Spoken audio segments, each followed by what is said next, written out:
तो कैसे हैं मेरे प्यारे बच्चों, स्वागत है एक बार फिर से आप लोगों का आपका और हमारे यूट्यूब चैनल पर। तो चलिए मेरे प्यारे दोस्तों, आप लोगों का एक बार फिर से हमारे यूट्यूब चैनल पर स्वागत करते हैं। और हमारे यूट्यूब चैनल का नाम है स्पर्धा परीक्षा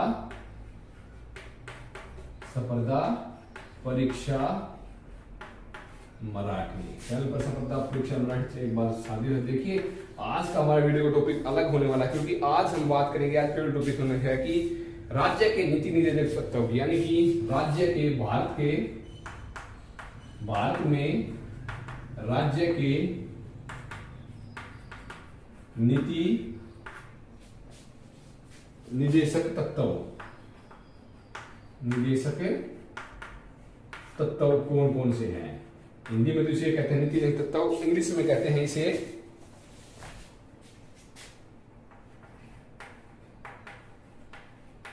directive principle of state policy.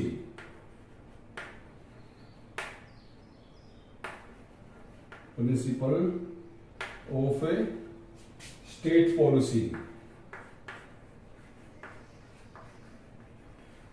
इसी के बारे में बात करेंगे कि आज की क्या है भारत के राज्य के नीति निर्देशक तत्व और क्या क्या जरूरी होते हैं, उसी के बारे में पूरा डिटेल करने वाले। देखिए दोस्तों, सबसे पहला है कि भारत के संविधान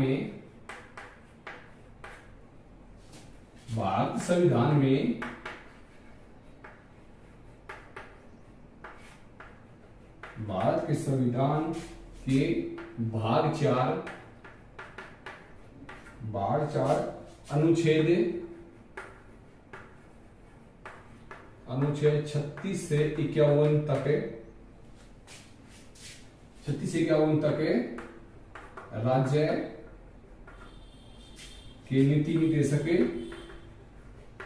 राज्य के नीति निर्देशक तत्व लागू किए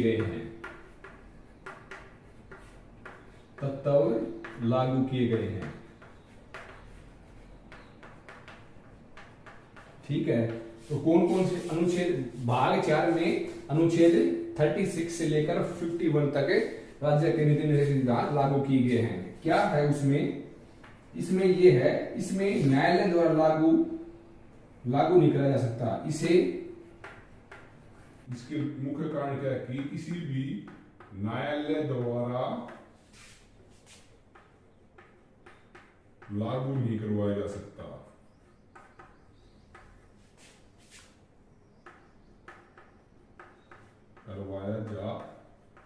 है, ठीक है। और इसके आगे है तीसरा, नीति निर्देशक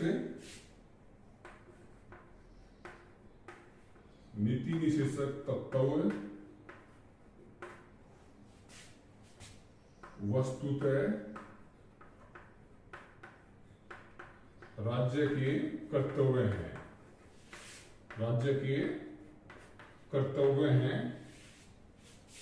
और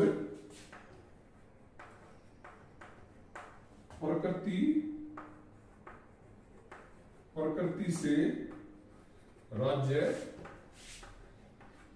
सकारात्मक है। ठीक है, प्रकृति से राज्य सकारात्मक है। ठीक है, इसके आगे है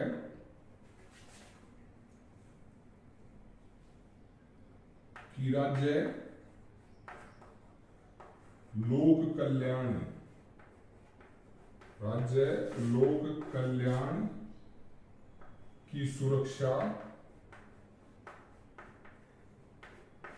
सामाजिक व्यवस्था का निर्माण करती है। ठीक है, देखिए आज का वीडियो का टॉपिक है हमारा भारत के नीति निर्देशक तत्व, जहां पर इंग्लिश में इसे कहते हैं प्रिंसिपल ऑफ स्टेट पॉलिसी, जिसमें भारत के संविधान भाग 4 में अनुच्छेद 36 से लेकर 51 तक के राज्य के नीति निर्देश लागू किया गया है। उसे न्यायालय द्वारा लागू नहीं किया जा सकता है। वो नीति तत्व वस्तुतः राज्य के कर्तव्य है और प्रकृति से राज्य सरकार ऋणात्मक है। तो एक बार देखिए, इसको आप नोट डाउन कीजिए। अब हम आगे आपको बताएंगे, कुछ और महत्वपूर्ण जानकारी देंगे। क्या है?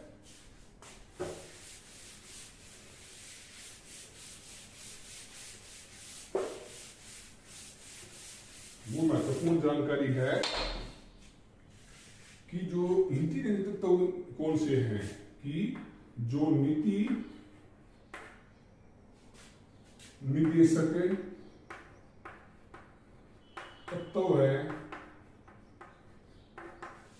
हैं वे कौन कौन से हैं, कौन से हैं वे?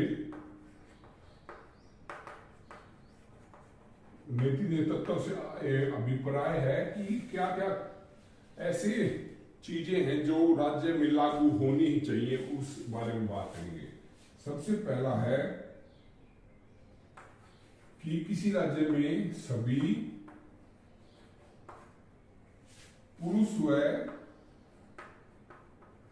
पुरुष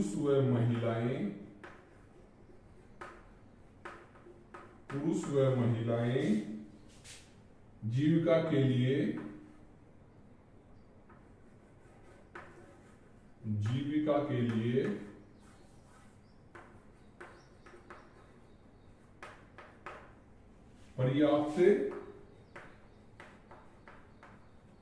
पर्याप्त साधन प्राप्त करना।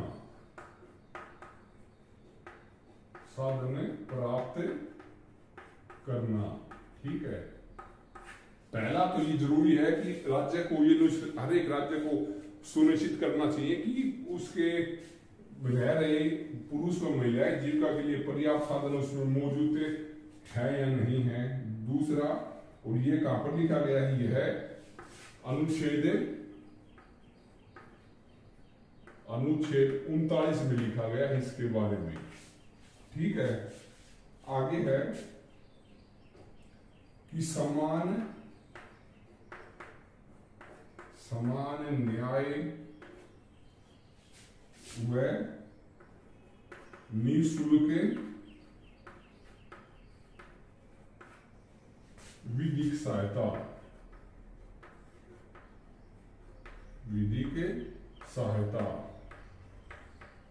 यह कहां पर लिखा गया है? यह लिखा गया है अनुच्छेद 39A में। 39A में लिखा गया है। इसमें तात्पर्य है कि राज्य में समान न्याय प्रणाली का न्याय होना चाहिए, किसी भी आदमी के लिए न्याय समान होना चाहिए और निःशुल्क विधिक सहायता होनी चाहिए। ठीक है। इसके अलावा नंबर और है आगे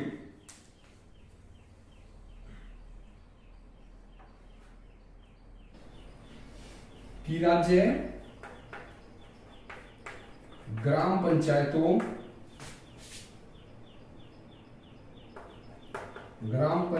के लिए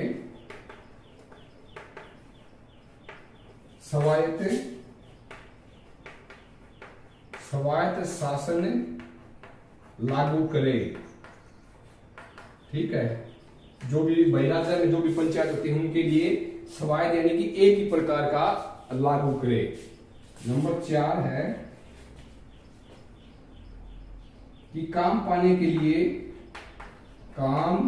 शिक्षा,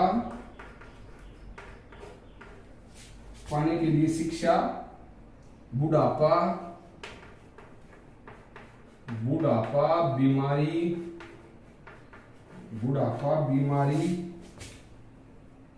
की दशा में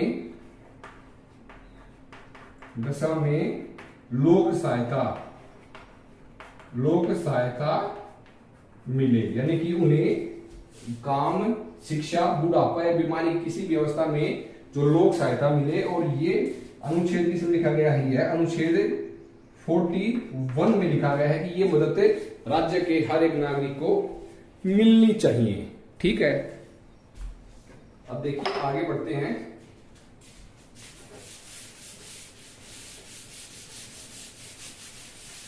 और इसी के बारे में भी बता रहे हैं। तो देखिए आगे, इसी के आगे बढ़ते हैं। ठीक है। आगे है कि काम की न्याय संगत काम की न्याय संगत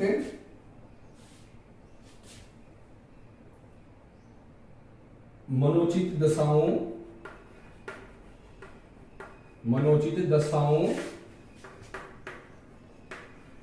न्याय संगत दशाओं को सुनिश्चित करने के लिए प्रस्तुति सहायता के लिए उपलब्ध है। प्रस्तुति सहायता के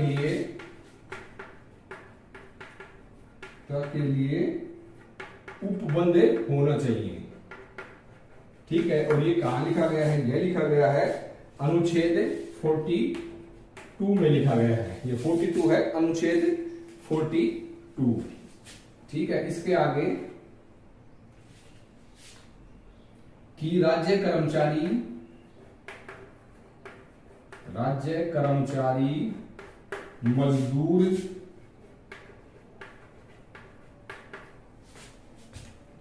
शिष्ट के जीवन स्तर को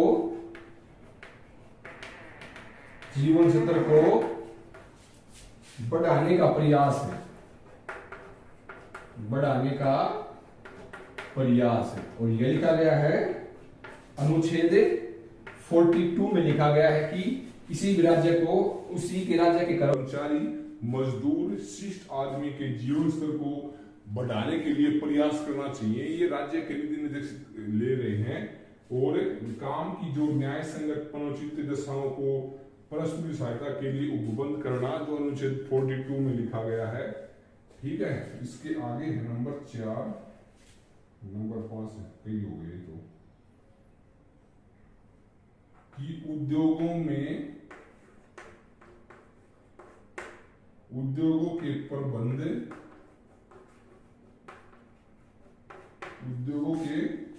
में कर्मचारी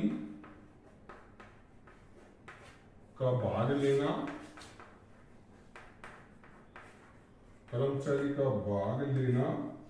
यह 1976 में जोड़ा गया था। कौन से अनुच्छेद में? अनुच्छेद 43A के अनुसार ये जोड़ा गया था। ठीक है, एक बार इसको और नोट डाउन कीजिए और आगे आपको बढ़ाते हैं।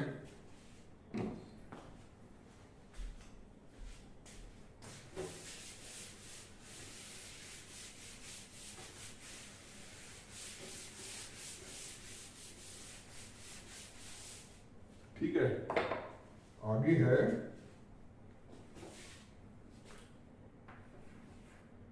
एक समान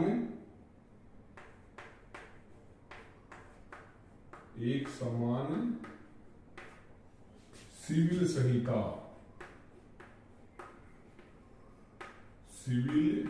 होनी चाहिए। वो ये लिखा गया था अनुच्छेद 44 में लिखा गया था कि एक समान सिविल सहायता संहिता होनी चाहिए। नेक्स्ट है 6 से 14 वर्ष बालकों को निःशुल्क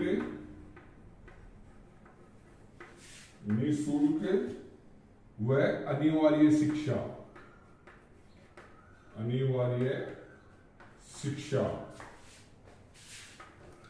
शिक्षा मिलनी चाहिए, जो कि अनुच्छेद 45 के अनुसार कहा गया है कि 6 से 14 वर्ष के बालकों को निःशुल्क व अनिवार्य शिक्षा प्रदान करनी चाहिए। ठीक है, इसे आगे है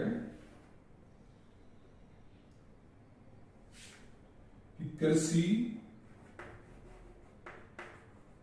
व पशुपालन को आधुनिक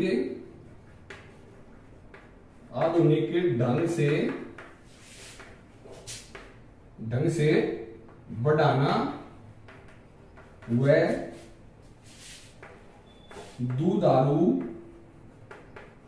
दुधारू पशुओं के वध पर रोक वध पर रोक लगाना। और यह अनुच्छेद 48 में लिखा गया है कि कृषि व पशुपालन को आधुनिक ढंग से बढ़ावा देना और दूध और पशु के वध पर रोक लगाना। ठीक है, इससे आगे है, आखिरी है कि अंतरराष्ट्रीय